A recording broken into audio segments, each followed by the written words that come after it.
Hi, I'm Sheila and Director of Horticulture here at Philbrook Museum of Art. Today I'm here with Susan Green. I am so glad to be here with you, Sheila. It is so good to see you in person. Yes. 6 feet away, but in person, and to be here on site and be in the gardens. Thank you for asking me to join you. This is it's just such a treat. Well, I'm excited about it. Good. So you and your team have been doing really amazing video posts about gardens and about our garden specifically, and everything from how to make a flower crown to how to weed. So what do you want to talk about today? Well, today I'm really excited to talk about our East Wilmore garden and how it has transitioned over the nearly a century of being here. That is true. So 1926-27 is when the villa was built. Right. And I think it took a little bit longer for the gardens finally to get worked out. Sure. And we have some historic photos for you guys. So here is a photo maybe from around early 1928, maybe fall of 27, but probably spring of 28. And if you look at it, you can see it looks a lot different than our garden today. And if people were to look, and I think we'll put these in the comments so you can see it up close, but right there, one of our features, the Tempietto, actually has scaffolding around it. Yeah, that's pretty amazing. And so going along with that idea, when the gardens were built in 1927, they left these trees that had been here in the garden. And so one of the ideas behind it might have been to get some ground cover established. But several years later, while they were here, they removed those trees, which opened up the beautiful view of the Tempietto, which is the central axis in the garden here. That's right. So you can, so the idea being that the trees are there to shade the tender grasses or the tender trees, and then they cut them out. They kicked them out. And so, yeah, let's talk about this. So the axis. So the villa is built. So the most formal part, the Great Hall, is right in the middle. That's where you come in. You're impressed by the all the architecture around you, and then you get more and more informal as you move either north and south or up and down. So is that the same case with our gardens here? Exactly. It's exactly the case in the garden. So when Hare designed the gardens here in the East Wilmore garden, our very geometric patterns and formal design is close to the home, and then as the garden goes off into the distance, it relaxes. It relaxes. And we have a picture that you can really see these, the patterns. So this one.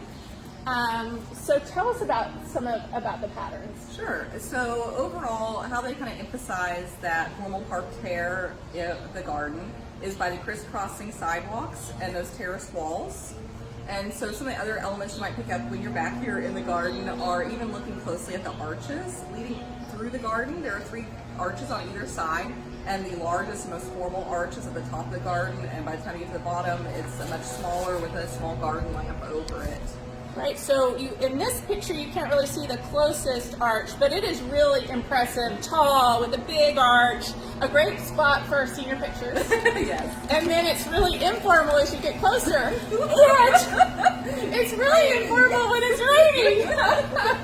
But water is definitely a feature of our gardens, right? That is true too, yeah. Definitely water is one of the things that marks a Mediterranean or Italian garden. And so at the top of the East Wilmore garden, we have the 3-tiered grand fountain, which then is preceded by a central water reel or water stairs. And that flows on down towards a bowl fountain. And then as you go off into the distance, we have kind of a reflecting pool and then on to the creek. So again, just going from very formal to very informal. That's right. And so here, this picture shows this one. It shows the water reel. So these water steps. And one thing that I think is interesting in our historic archive, we have some early drawings of these rills by Edward Delk, and they're almost shaped like fish. So they're very organic, lots of curvy lines, Art Nouveau. And then, but what they decided on, what they ended up on, are what looks really modern actually, these rectangles that just are series of steps going down. So very rectilinear, a little more Art Deco. And so it's this transitional time period, isn't it? It is, yeah. Definitely Herbert Hare definitely come up with newer trends while still trying to apply these kind of historic and European Mediterranean gardens. What about the plantings in the gardens? Right. So how did those change? Yeah, so definitely, over the course of, like I said, nearly a century, which is amazing to me, we have wanted to keep the intent of the landscape design that was original to it.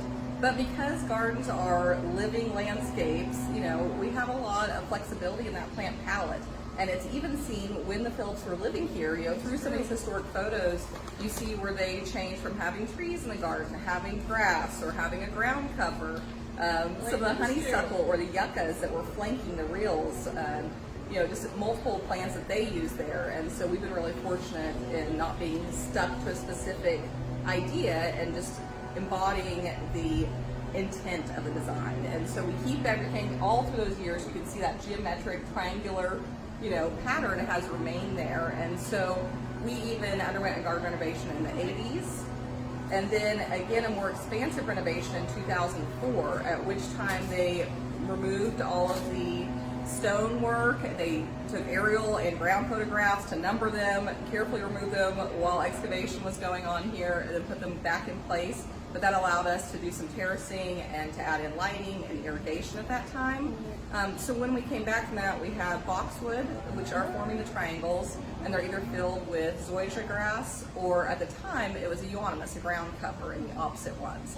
But then last year... Oh, yes! That was so exciting. I loved it so much. Last year we changed out all of the euonymus with annual beds, and so we had tulips, beautiful tulips. So when you came out to view this garden, it's just amazing colors that you're seeing, but you still have the formal geometric design. And so now we have zinnias in, and Dreamland Mix is one of my favorite zinnias, and so I can't wait for everyone to return to the gardens very soon and get to see those zinnias. I love that you call this a plant palette. So so the structure is still the same. The bones of the garden are still the same. That intent is still the same, but you're able to adjust as climate changes a little bit, as our water needs increase or decrease, and then literal palettes, so you can add color to our landscape. Certainly, yeah. And we also, where we used to have our annuals in this garden, were on the side beds and at the lower part of the garden. And so now we've changed those out to perennials. And so we didn't want it to be overpowering or competing with the annuals we have in the middle either. And so we've used catnip, which our garden cats love. That's perfect. Mainly Perilla, and then catmint as well. And so you'll just have kind of a nice soft greenish, grayish foliage, and then when it blooms, you'll have a lavender, carpet of lavender. Oh, that'll be beautiful. And then the zinnias will be this bright pop. Right. That's great. And and of course, our gardens are beautiful every time of year. I love that in the winter you can see really like the bones. You can see the structure.